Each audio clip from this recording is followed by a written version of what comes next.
കോട്ടയം ഇടുക്കി ജില്ലകളെ തമ്മിൽ ബന്ധിപ്പിക്കുന്നതും കൊക്കയാർ കൂട്ടിക്കൽ പഞ്ചായത്തിലെ ആയിരക്കണക്കിന് ആളുകൾ സഞ്ചാരത്തിന് ഉപയോഗിക്കുന്നതുമായ കൂട്ടിക്കൽ ചപ്പാത്ത് പാലത്തിന് വീതി കൂട്ടി ആധുനിക നിലവാരത്തിൽ നിർമ്മിക്കണമെന്ന ആവശ്യം ശക്തമാകുകയാണ്.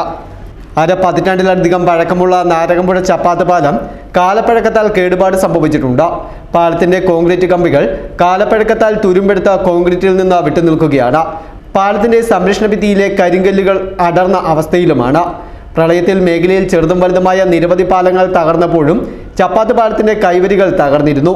കൂറ്റൻ പാറകളും മരത്തടികളും അടിയൊഴുക്കിൽ ഇടിച്ച പാലത്തിന്റെ തൂണുകളുടെ കോൺക്രീറ്റും അടർന്നിരുന്നു. ഒരുപാട് വെള്ളപ്പൊക്കങ്ങളെയും പ്രളയങ്ങളെയും ഒക്കെ അതിജീവിച്ച ഈ പാലം അടുത്ത ഒരു പ്രളയത്തെ താങ്ങുവാനുള്ള കപ്പാസിറ്റി ഇല്ലാതെ നിൽക്കുകയാണ്. അതോടൊപ്പം തന്നെ നാരകമ്പുഴയിൽ നിന്ന് ആരംഭിച്ച് 35 മൈൽ സമാപിക്കുന്ന അതിൻ്റെ സമാന്തര പാത കുമ്മളി നെടുമ്പാശ്ശേരി റോഡുമായി ബന്ധപ്പെട്ട സമാന്തര പാതയുടെ നിർമ്മാണം പൂർത്തീകരിച്ചിരിക്കുകയാണ്.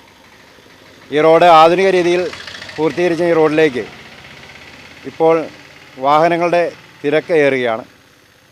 വാഹനങ്ങളുടെ തിരക്കേറുമ്പോൾ തന്നെ ഈ പാലത്തിൽ ഒരു ചെറുവാഹനം കടന്നു പോകുമ്പോൾ പോലും മറ്റ് വാഹനങ്ങളെതിരെ വരുമ്പോൾ അവർക്ക് കടന്നു പോകാൻ സാധിക്കാതെ വരുന്നു. അങ്ങനെ പലപ്പോഴും ഡ്രൈവർമാർ തമ്മിൽ അഭിപ്രായ വ്യത്യാസങ്ങൾ ഉണ്ടാകുകയും പലപ്പോഴും വിഷയങ്ങളൊക്കെ ഇവിടെ ഉണ്ടാകാറുണ്ട്. അതോടൊപ്പം തന്നെ രാവിലെ സമയങ്ങളിലും വൈകുന്നേരം സമയങ്ങളിലും സ്കൂൾ വിദ്യാർത്ഥികൾ ഒന്നടങ്കം പാലത്തിലൂടെ കടന്നു പോകുമ്പോൾ വലിയ വാഹനങ്ങൾ ഈ പാലത്തിലൂടെ പോകുമ്പോൾ വലിയ അപകട ഭീഷണിയാണ് നിൽക്കുന്നത്. അതുകൊണ്ട് ആയിരക്കണക്കിന് ആളുകൾക്ക് ഉപയോഗപ്രദമായ കോട്ടയം ഇടുക്കി ജില്ലകളെ തമ്മിൽ കൊക്കയാർ കൂട്ടിക്കൽ പഞ്ചായത്തുകളെ തമ്മിൽ ബന്ധിപ്പിക്കുന്ന ഈ പാലത്തിന് സമാന്തരമായി പുതിയ പാലം നിർമ്മിച്ച് ശാശ്വതമായ പരിഹാരം കാണണമെന്നാണ്.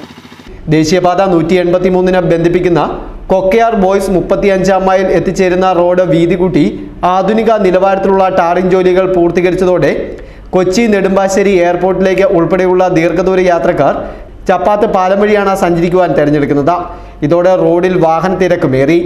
എന്നാൽ പാലത്തിന്റെ വീതി കുറവ് ഈ ഭാഗത്ത് രാത്രിയെന്നോ പകലെന്നോ ഇല്ലാതെ ഗതാഗത കുരുക്കിന് വഴിവെക്കുകയാണ്. ഒരേ സമയം പാലത്തിന് വീതി കുറവായാൽ എതിർദിശയിൽ നിന്ന് വരുന്ന ചെറുവാഹനങ്ങൾക്ക് പോലും കടന്നു പോകുവാൻ കഴിയില്ല.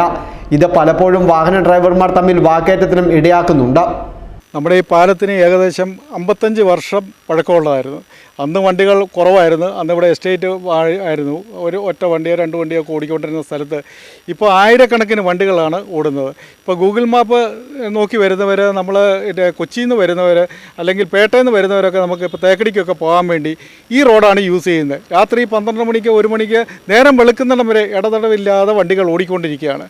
ആ സമയത്ത് ഈ പാലത്തിൻ്റെ ഇപ്പോൾ അടിവശം ഞങ്ങൾ കാണിച്ചു, വിഷ്വലെടുത്ത് കാണിച്ച് ദ്രവിച്ചിരിക്കുകയാണ്. കാരണം അങ്ങനെ ഇരിക്കുന്ന ഈ പാലത്തിൻ്റെ ബലക്ഷയം തടിലോറിയാണെങ്കിൽ വളരെ 10 ടണ്ണല്ല 10-20 ടണ്ണിൻ്റെ ഒക്കെ വണ്ടികളാണ് ഇതിൽ ഇറങ്ങിപ്പോടുന്നത്, കോൾത്തടിയൊക്കെ വെച്ച്.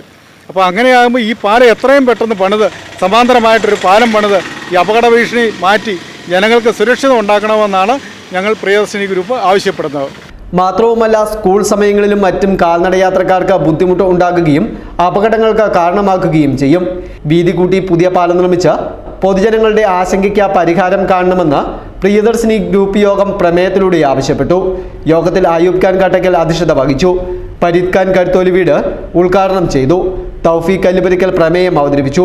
Mathew Kambiyil, Jose Parackal, Ranji Plankunnel, Madhusoodanan, Varghese Kinattukara, Shahul Parackal, Albin Philip, Jacob Vazhavelil, Jimmy Mamoottil, Ashiq Pareeda തുടങ്ങിയവർ സംസാരിച്ചു. ബിജു നടക്കൽ, ജോൺസൺ പൈലോ, KM നൌഷാദ് തുടങ്ങിയവർ നേതൃത്വം നൽകി. News bureau, Mundakayam.